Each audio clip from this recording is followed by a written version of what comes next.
Kenneth John Montegrande did not always envision to become an artist. Yet despite excelling in his other callings, painting beckoned him to become the artist that he is now. The thought that his work's abstract and enigmatic series too would be included in the collections of the mega art collector Yusaku Maezawa, who collects the likes of Basquiat, Bruce Nauman, Alexander Calder, and Jeff Koons. Or that his transfigurings of the Freshest Blue and Perla del Mar de Oriente would be in the company of works by Sorolla, Luna, and Amor Solo in the collection of the Malacañang Museum in 2019.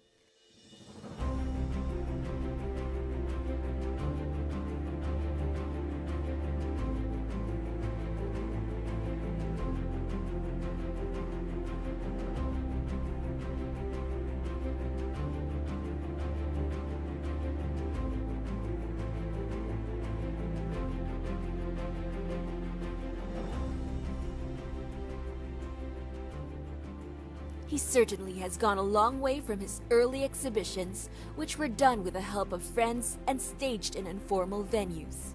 He has risen rapidly through the art scene and has achieved much more in a decade than many others, and his art has reflected this transformation.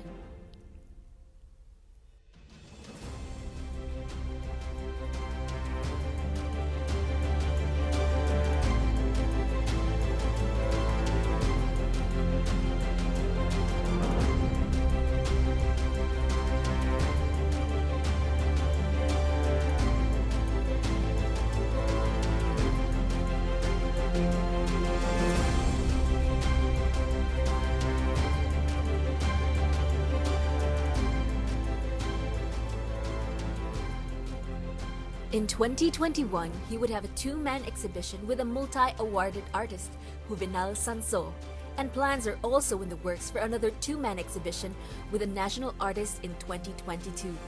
Gone are the years of self-doubt when he would paint despite objections from family and friends, and sometimes even sharp criticism from art professionals about his talent and intent in painting. The stellar rise of a persistent, self-taught artist whose faith held him steadfast in his course within the span of a decade is what is being celebrated in this 11th solo exhibition at Art Lounge Manila.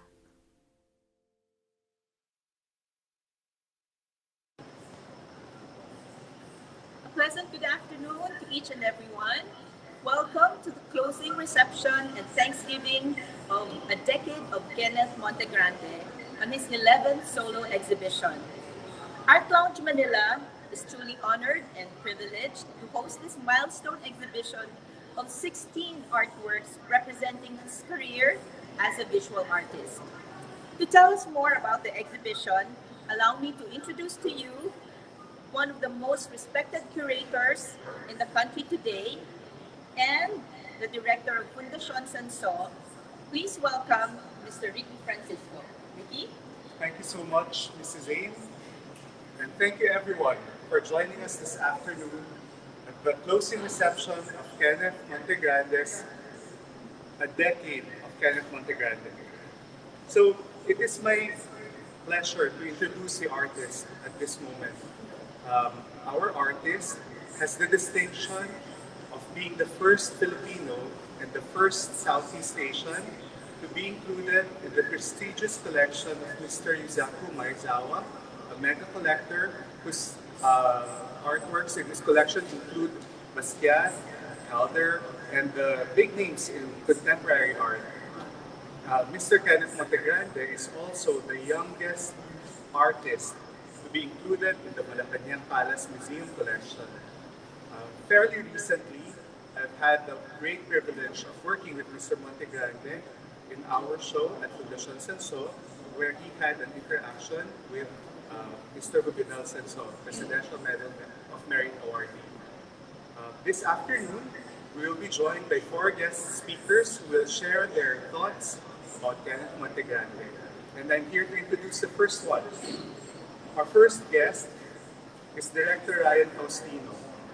He is the director of the Presidential Museum and Library in the Malacañang Palace. 2 of the paintings before us, behind me, are part of the Malacañang Museum collection and were lent to us for this special exhibition. These are Transfigurings of the Precious Blue and Perla del Mar del Oriente. These paintings are now part of the Malacañang Museum collection, and they are in the good company of works by Juan Luna, Fernando Angorsolo, among many other impressive and important artists.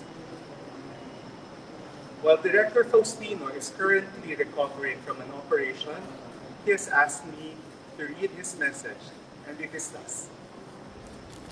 In the 10th book of the Republic, Plato expressed his disdain for artists, particularly for painters, for being merely imitators of reality and for portraying only what seems to be and not what is. For this reason, artists do not deserve a place in his ideal society and must be banished forthwith. This principle has survived in one form or another throughout the centuries to our very own day, despite the constitutional mandate for the state to act as the patron of arts and letters.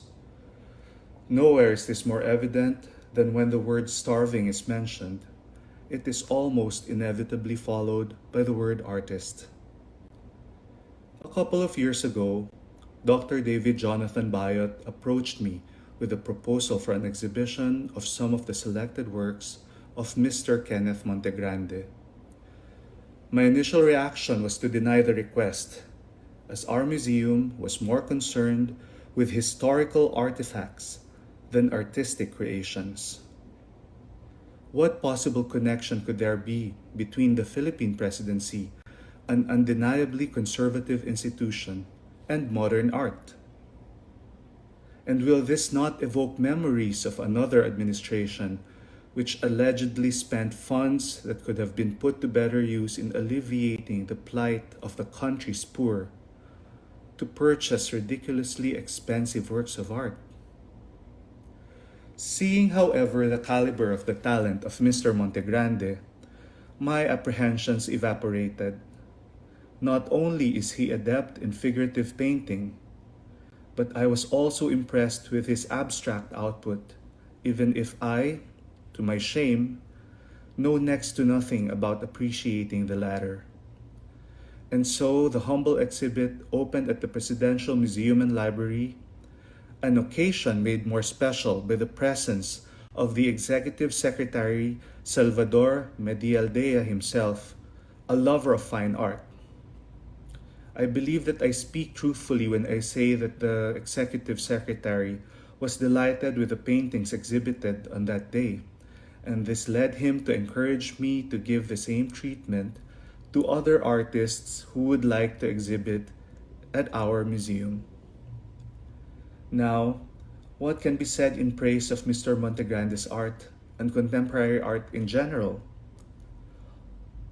What we see now are works that can only spring from the spontaneous outburst of emotion, from the creative fancies of the imagination that evade or even refuse the intellectualization that make previous productions seem inert and stolid.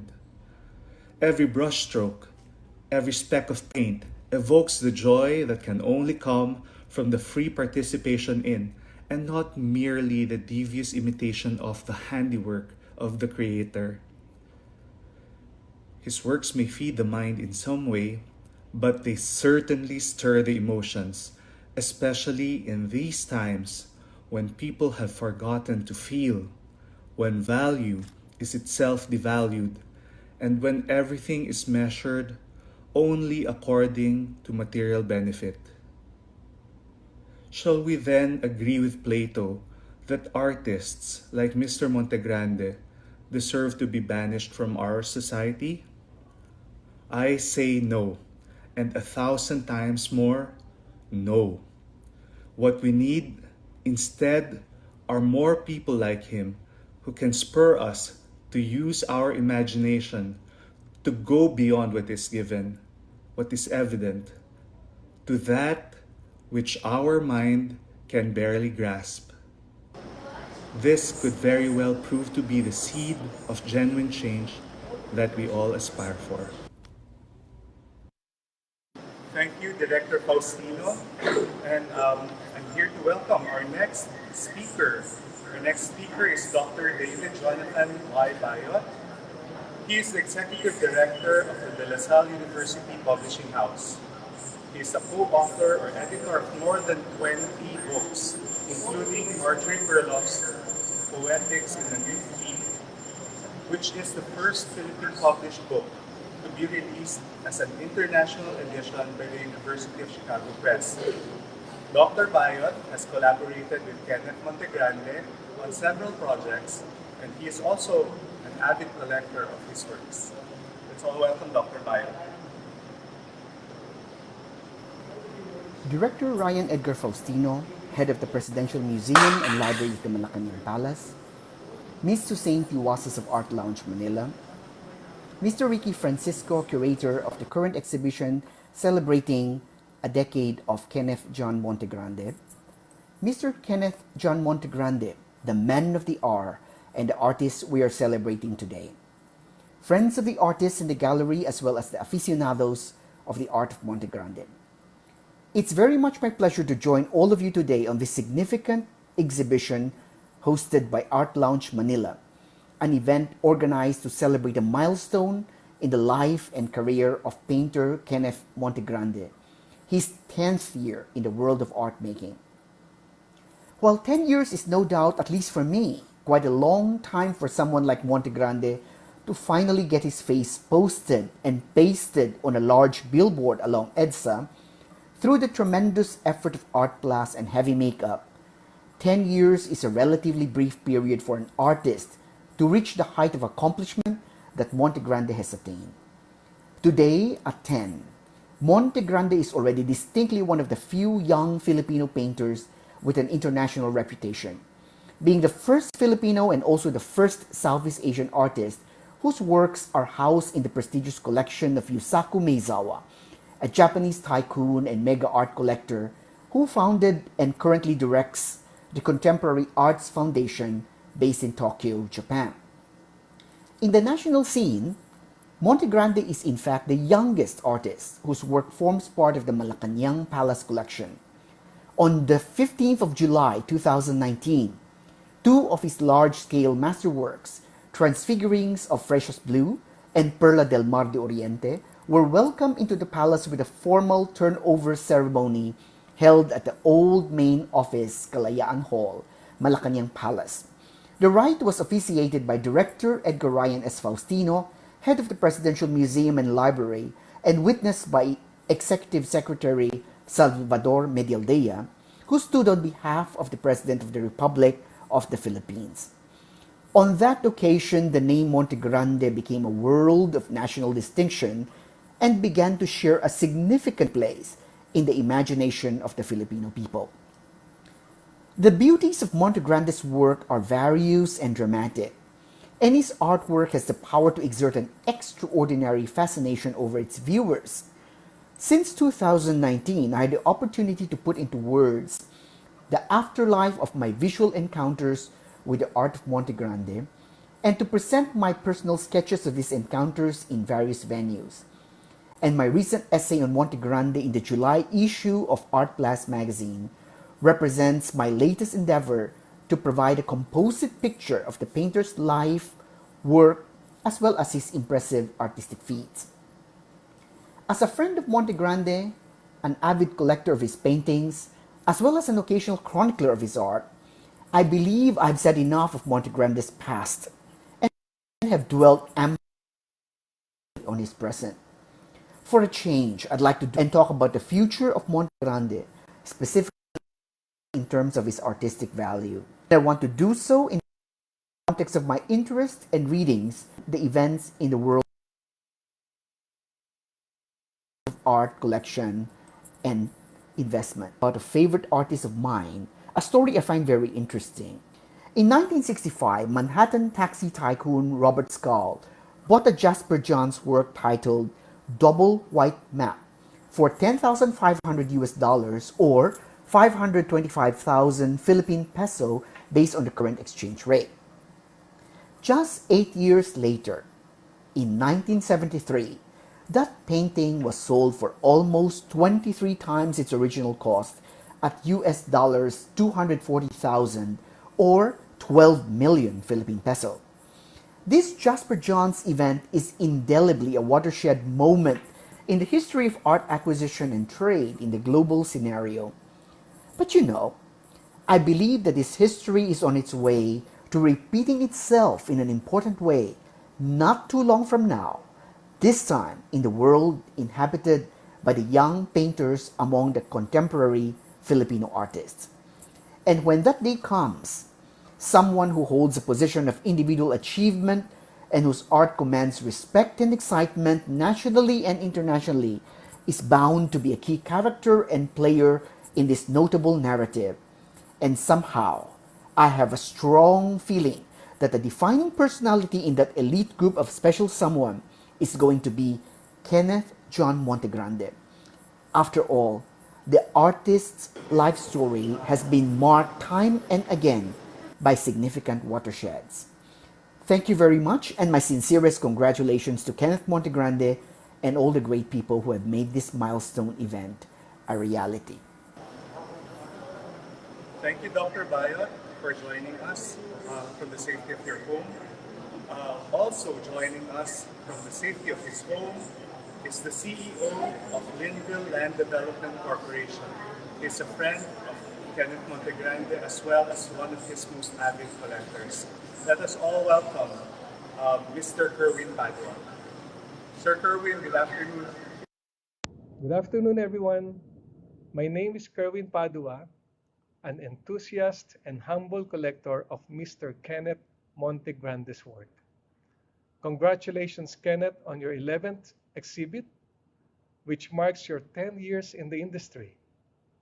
This is not only a testament of your hard work and sheer determination, but also of God's hand in your career. Your art continues to bring light and joy in our home and office and has quickly become a family favorite ever since we first met. Thank you for allowing God to use you to bless and inspire many through your art. It is with great regret that I am unable to celebrate this momentous event in your career in person. But in God's perfect time, we will have our chance. I look forward to the next decade of your works and trust that the best of Kenneth Montegrande is still yet to come. God bless you more and keep safe always. Congratulations again. Thank you, Mr. Padua. Our next guest is the Executive Director of the Escuela Taller de Filipinas Foundation.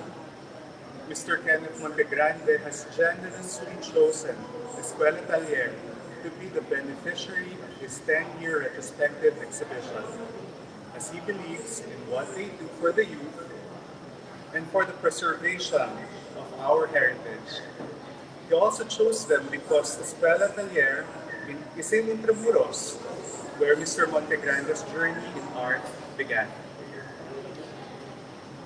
Good afternoon, Mr. Escuela Taller was established as a solution to two pressing issues. These are youth unemployment and the loss of cultural patrimony. We have been addressing these issues through our free training programs in skills related to heritage conservation. And in the last 12 years, we have transformed more than 500 disadvantaged youth from all over the country into protectors of our heritage.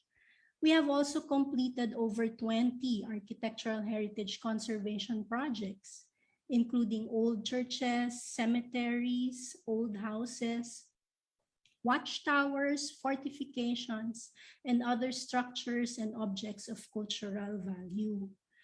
With the ongoing global crisis and the rising incidence of poverty due to the coronavirus, Escuela Taller remains as a strong solution that will allow the out-of-school youth, both young women and young men, access to learning a skill that will be their source of livelihood.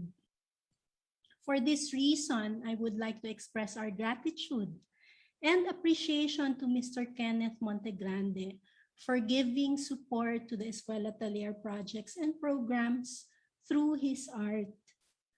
We salute you for your generosity and congratulate you for this decade-long success. We wish you more success in the decades to come. I am Tina Bulaong, the Executive Director of Escuela Taller de Filipinas Foundation. Thank you and good afternoon to everyone.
Wasn't that amazing? Now we know why Mr. Kenneth Montegrande chose Escuela Taller to be his chosen beneficiary. Being a proud Manilan, Escuela Taller is really one of the best institutions that we could choose. So it is my great honor and my privilege to introduce the man of the decade, Mr. Kenneth Montegrande. Good afternoon, Kenneth. To all the viewers who are currently watching right now, isang ligtas at magandang hapon po sa inyo lahat. Kenneth, it's your 10th year. It's the start of your 10-year celebration. Can you tell us more about when you started? Ano ba yung simula mo? Kwentuhan mo naman kami. Isang malalim na pag-iyak ka na. Medyo kinakabahan. Kaya hindi ako nag-artista. Ayoko ng mga nasa camera ko. Anyway, yeah. Thank you, Ricky, for introducing me. And for your question. Basically, nung ako yung nagsisimula pa lang way back nung ako'y nasa Intermores Administration. At first, yung pagkakinta ko is just a simple passion. Passion na masasabi ko nag-escalate siya or nag-ano siya na into na i-share sa ibang tao. Kasi before sabi ko, nag-paint ako, just for me. Meron ako nag-display sa bahay ko. Something like that. Pero little day nung na-appreciate ng ibang tao yung gawa ko. Nagkaroon ako ng enthusiasm, nagkaroon ako na ibahagi ito sa iba. Sa tingin ko yun naman talaga dapat na yung bawat talent na ibinibigay sa atin yan, nadi-discover natin. After we discover it, we need to share it. We practice it, I mean. And then after we practice it, we need to share it. Para magkaroon ng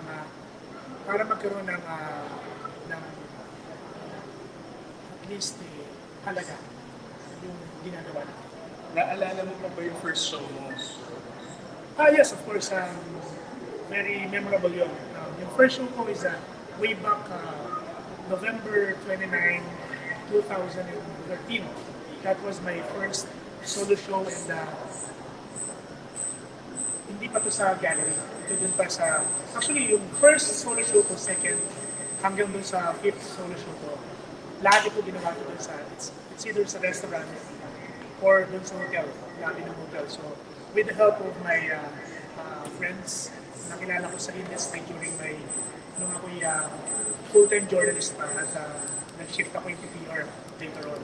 So, yung first solo show ko, I remember yung For Agostino, November 29, 2013, December 13 to 14 and 15, nasa Tacloban ako.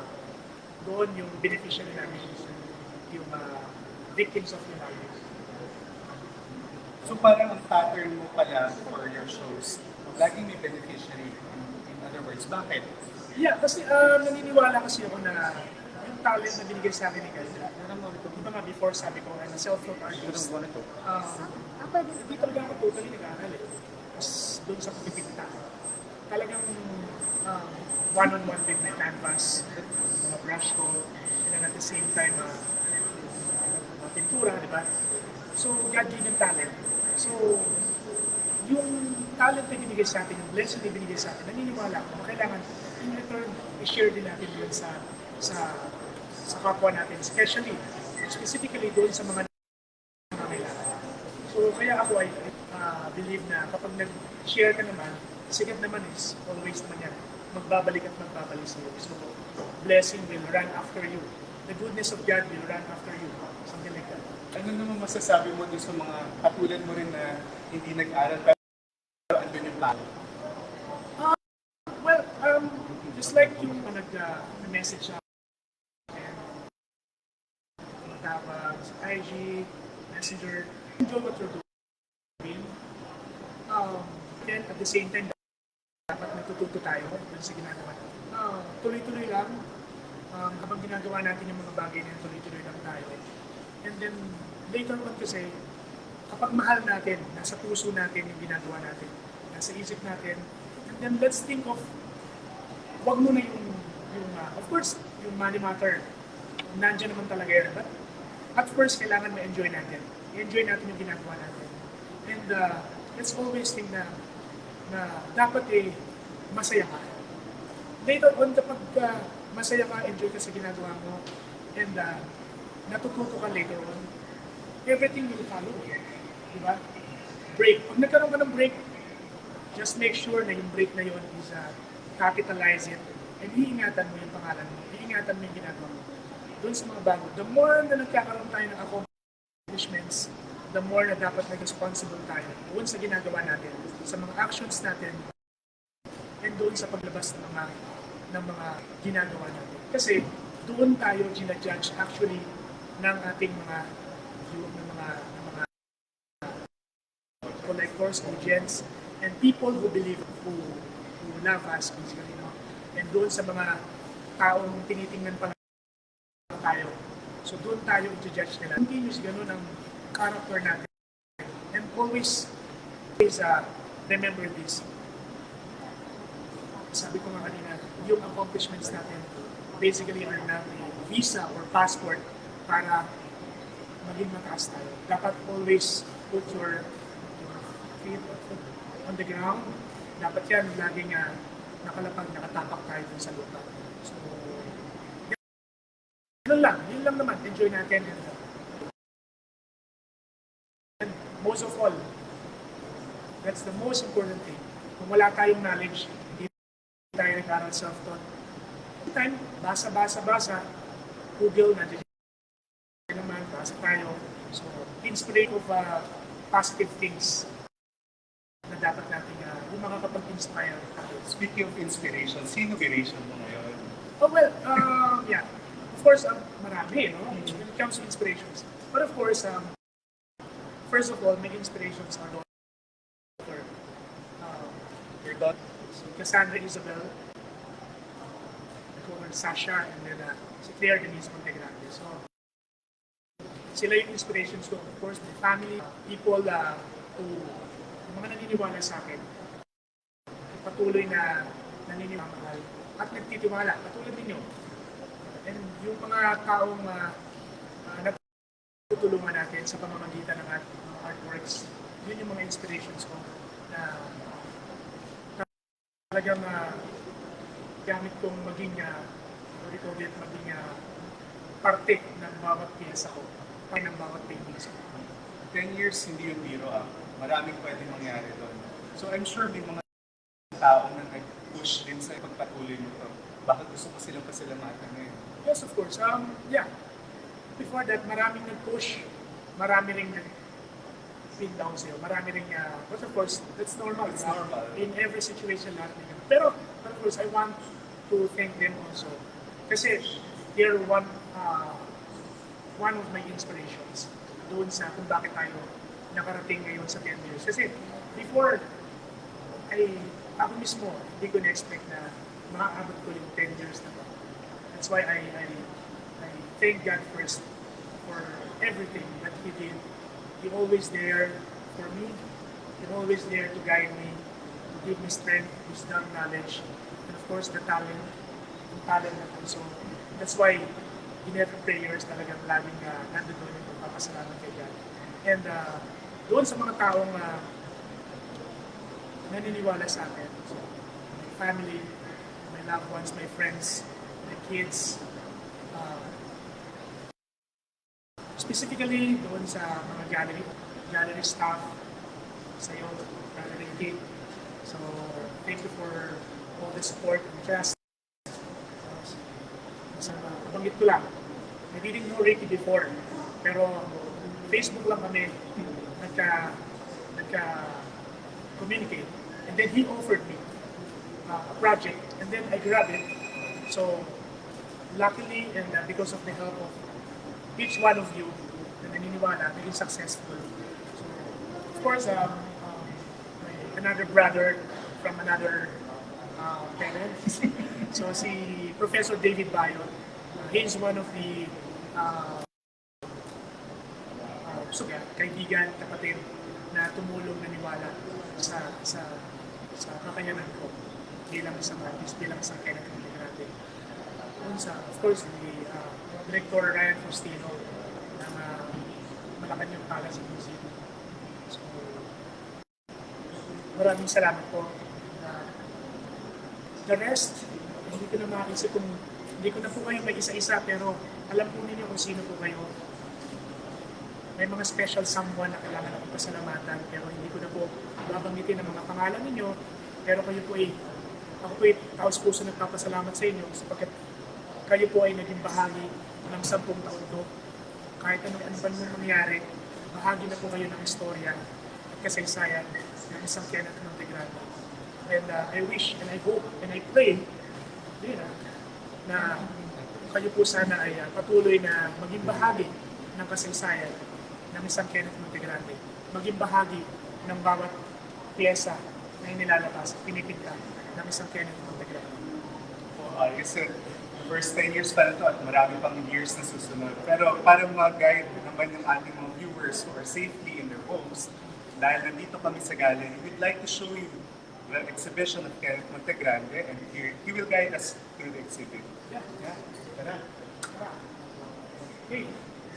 So, please join me here, bro. Para at least, this one is one of the two paintings collection, under the collection of the Malacañang Palace.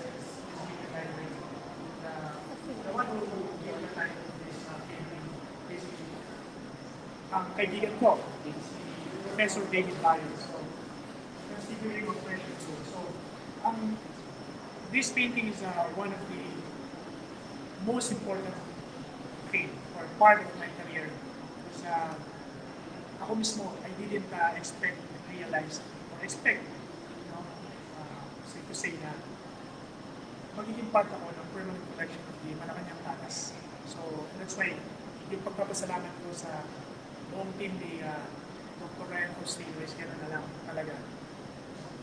Sa pamamagitan ni Professor David Lyons.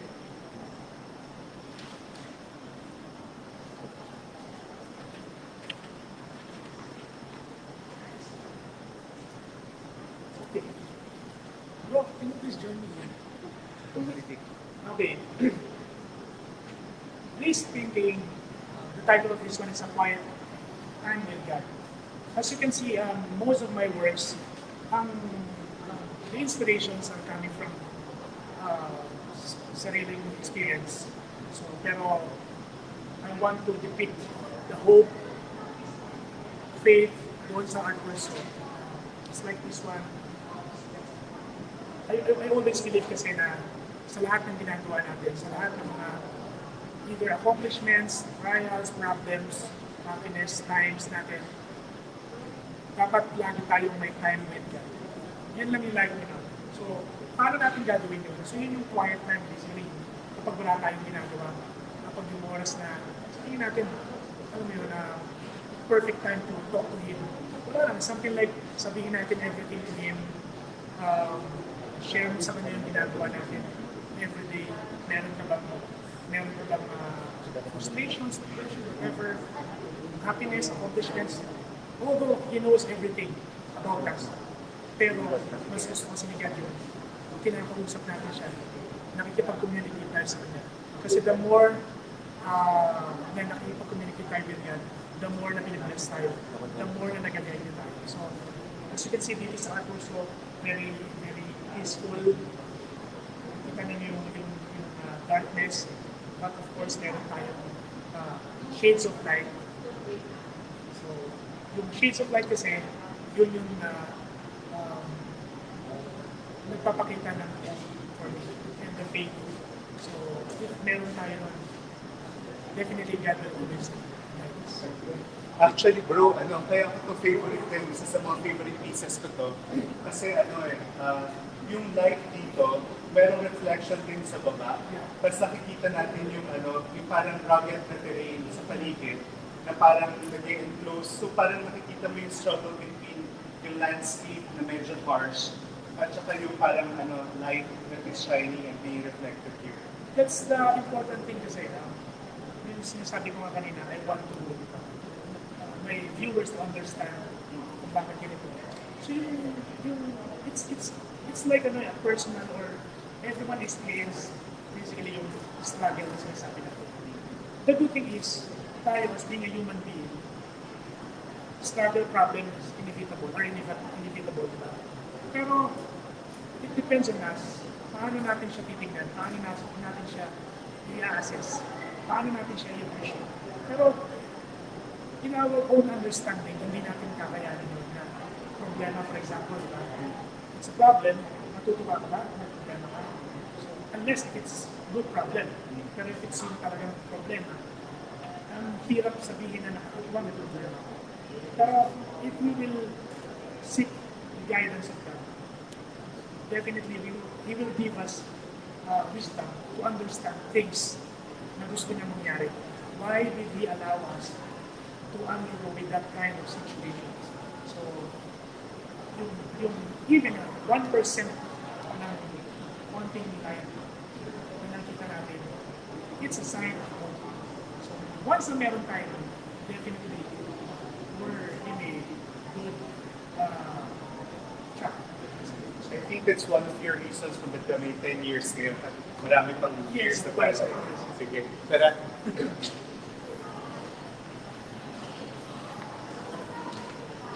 So, nagsishake yung tuhod ko.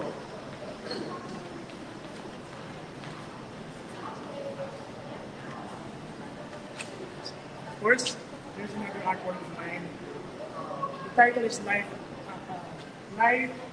After Darkness. Basically, Life After Darkness. So, the inspirations of this painting is the same thing with the other painting kanina, no? So, yung kung nakita natin yung dagat, diba? So, maalon, diba? So, it's always like that life. Buhay natin, laging gano'n. Hindi naman laging nasa duda na lang tayo, diba? So, the bad times, the good times. So, it's the ways basically represents yung mga problems, yung struggles natin in our life. And of course, yung darkness, doon sa paligid na, ganun pa rin. The good thing is, meron tayong tinatawag na light, which is represents the hope. And then, if we have the hope na faith, definitely things will, get better soon. As long as we're, yung faith natin, kinikip natin. Actually, ito gusto ko rin kasi parang ang ganda ng contrast ng trabaho nito. Very turbulent yung dagat, pero medyo calm yung lighted portion. Tapos ang nakakatuwa, yung liwanag na nasa taas, sabihin ko na parang divine, nare-reflect din dun sa dagat. So, andun yung dynamics ng faith. Yeah, and at the same time, the other colors basically represents yung positivity ng sa life natin. So, it's not purely dark, it's not purely white lang. So, yung buhay natin is maganda. So, basically, little by little, after the darkness, nakikita natin yung light, and then the colorful, the brightness, the combination of the colors, yun yung nakapagbibigay ng kaganda sa buhay natin. Okay, tara. Let's go.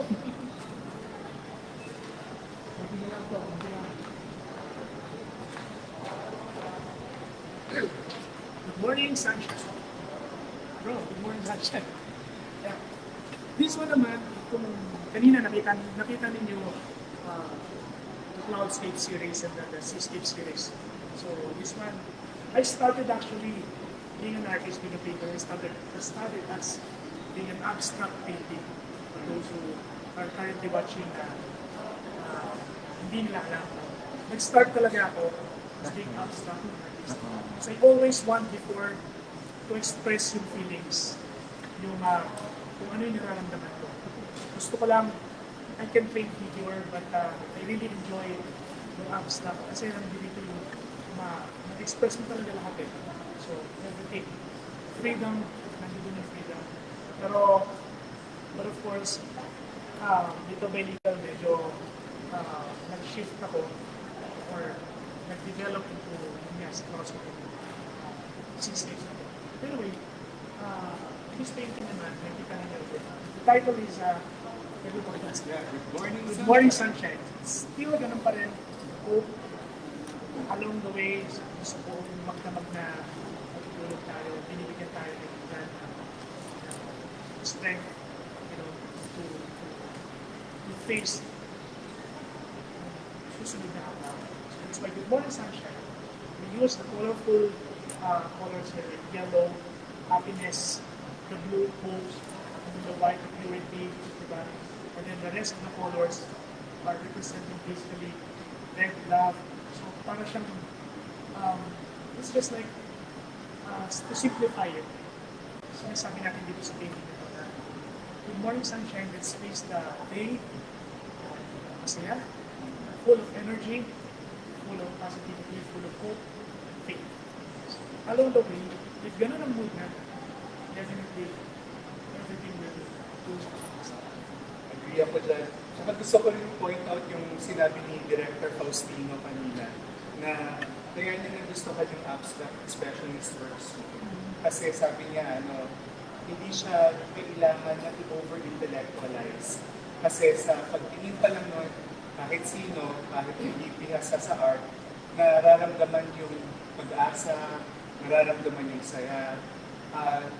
Sa ngayon, sa panahon ngayon, kailangan natin. I agree with that, no, Ricky. Actually, that's the good thing with the abstract painting kasi. So everyone has the opportunity or mayroon tayong freedom to interpret. So even if the artist interpretation is something like this, ito, the good thing is tayo mismo, magkakaroon tayo ng maglalaro yung isip natin. Interpret it, magkakaroon tayo ng sarili natin na meaning with that painting. And if that thing will happen, yun ay isa sa pinaka masarap na feeling sa isang artist. Yung mag-communicate or mag-connect yung artwork niya yung sa viewers. Okay, tara, sa next na tayo. Next. Slan.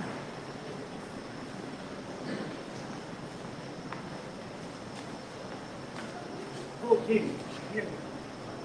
The title of this, hindi naman siya yung gusto. Malaki na. The title of this painting last is Destined to Fly. Inspired ito actually draw sa buhay ko as being an artist. Destined to Fly. So, kung makikita natin dito, each colors represents doon sa mga nangyari sa akin. Yung question mo kanina, 10 years, medyo hindi madali. Ito naman yun. It's not easy to create name sa industry, specifically, especially if maraming artist na magagaling. Sobrang daming artist na magagaling. Pero, hindi na magiging madali kasi struggles, merong time na halos bumigay ka na, mag-give up ka na.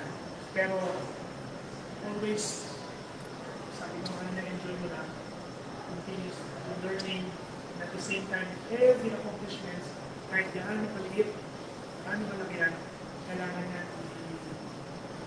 ilagay natin sa puso natin. And then later on, doon mo makikita na yung ginagawa mo, tapos nagkakaroon ng value lamang sa'yo, hindi lamang sa sarili mo, kundi doon sa mga taong naniniwala sa'yo. So, yun yung pinaka-importante. And then, kapag nangyari yun, doon ka nagkakaroon ng lakas na loob lalo to harapin mo yung mga bagay na dapat mahatin. Yung goal mo dapat makupatin. At hanggang sa maging isa kang kung ano yung gusto mo. So, ito yun. Kaya ako naman, naniniwala sa sarili ko na dahil sa support ng mga nagtiwala sa akin, nagmamahal sa inyo, sa lahat, sa collectors, gallery owners, friends, family, kids, no, na marami pang bagay na ma-accomplish. Marami pang mararating ang sa tulong ninyo lang at sa tulong ng Panginoon natin. That's why I keep on saying na keep on glorifying His name. Kasi everything naman wala ko. I am nothing without Him. I am nothing without whom? Without you. Mga naniniwala sa akin. On that, meron din sasabihin si Mr. Zane. I think because this is a Thanksgiving and we'd like to ask Mr. Zane to join us. Please. Congratulations, Kenneth Montegrande, for a very successful and a wonderful celebration of your 10 years in the art scene. So congratulations to you. And with that, we would like to thank all of you for joining us and forward to collaborating with you again. So we hope with this presentation and we hope we gave you a glimpse of the heart and soul of Kenneth and his life and works. So unfortunately, this is the last day of the on-site exhibition, but we will link to the online and virtual through coincidence.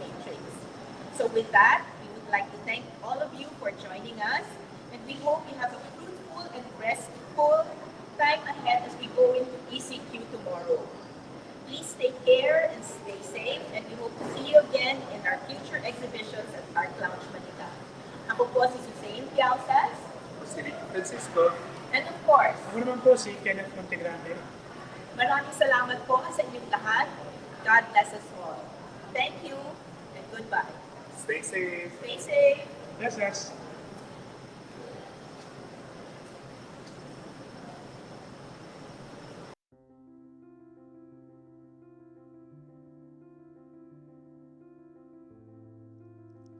Kenneth John Montegrande did not always envision to become an artist. Yet despite excelling in his other callings, painting beckoned him to become the artist that he is now. The thought that his work's abstract and enigmatic series too would be included in the collections of the mega art collector Yusaku Maezawa, who collects the likes of Basquiat, Bruce Nauman, Alexander Calder, and Jeff Koons. Or that his transfigurings of the freshest blue and Perla del Mar de Oriente would be in the company of works by Sorolla, Luna, and Amor Solo in the collection of the Malacañang Museum in 2019.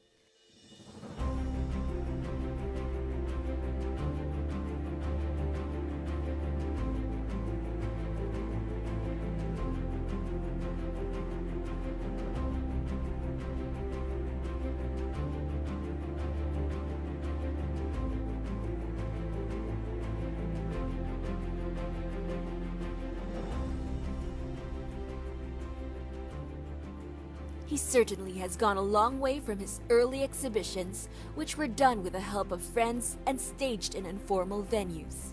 He has risen rapidly through the art scene and has achieved much more in a decade than many others, and his art has reflected this transformation.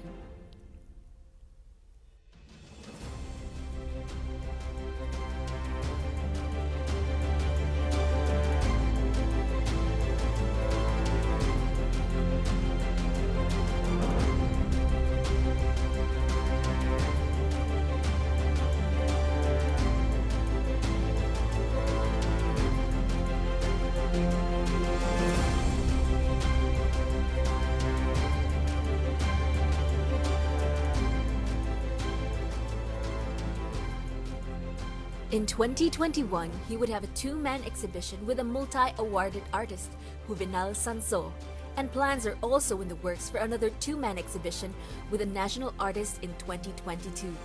Gone are the years of self-doubt when he would paint despite objections from family and friends, and sometimes even sharp criticism from art professionals about his talent and intent in painting. The stellar rise of a persistent, self-taught artist whose faith held him steadfast in his course within the span of a decade is what is being celebrated in this 11th solo exhibition at Art Lounge Manila.